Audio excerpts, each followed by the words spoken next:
12 ఉంటాయి. 10, 48 ఉంటాయి.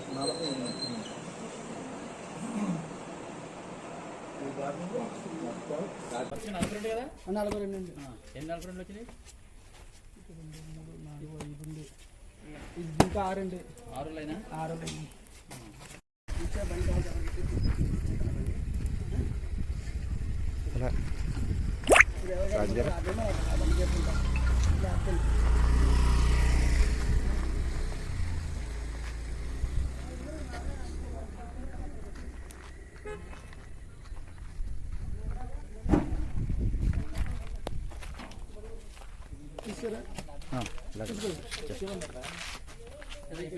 ఈ పైన ఒక వర్షం అయిపోతుంది సార్.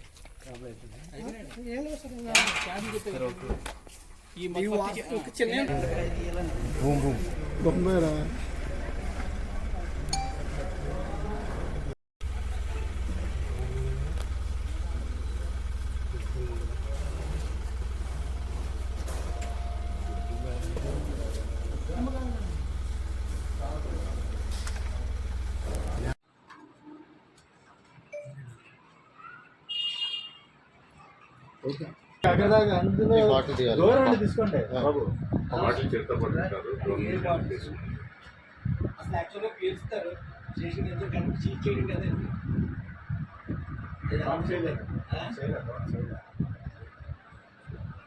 ఆటో వచ్చిందని దాంట్లో వేసి వేలు పెట్టి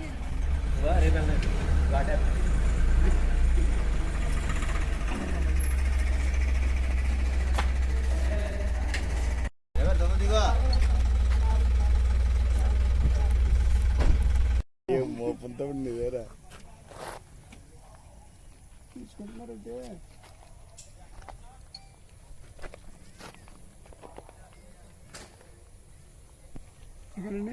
ఓకే ఓకే.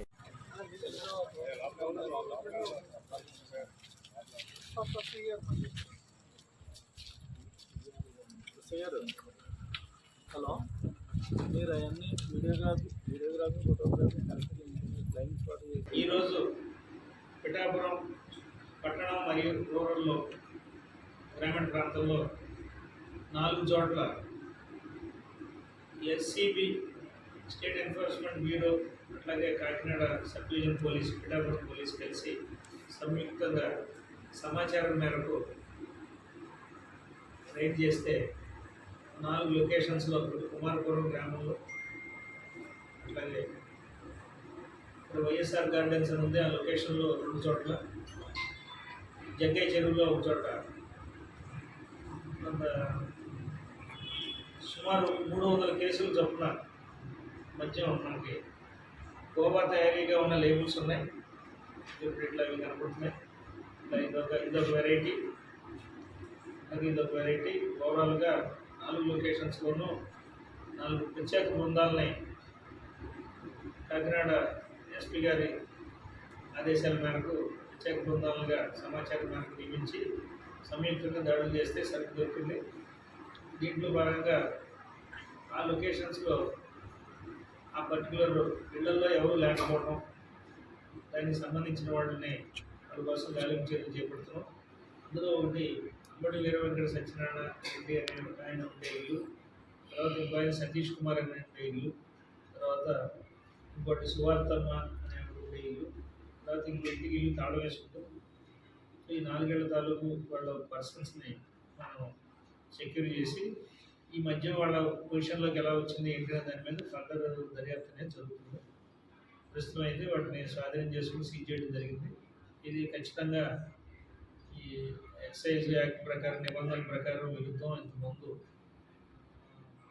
అన్లైసెన్స్డ్ ప్రెమిసెస్లో ఉండటంతో సంబంధిత సెక్షన్ల కింద ఆ పర్పస్ ఏంటనేది మనకి త్వరలో ఎన్నికల కోడ్లో ఉన్నాం కాబట్టి ఆ యాంగిల్లో కూడా ఈ సరుకు ఎందుకు అక్కడ వచ్చింది ఏంటనేది మేము పూర్తిగా దర్యాప్తు చేసి తదుపరి వివరాలు దర్యాప్తులోని అంశాలు మళ్ళీ తెలియజేస్తాం. ఖచ్చితంగా 10,000 లీటర్ల పైనే ఉంటుంది. అలాగే ఉన్న అక్కడ వాళ్ళున్న రేట్ని బట్టి ఒక సుమారు 80 లక్షల దాకా ఉండొచ్చు.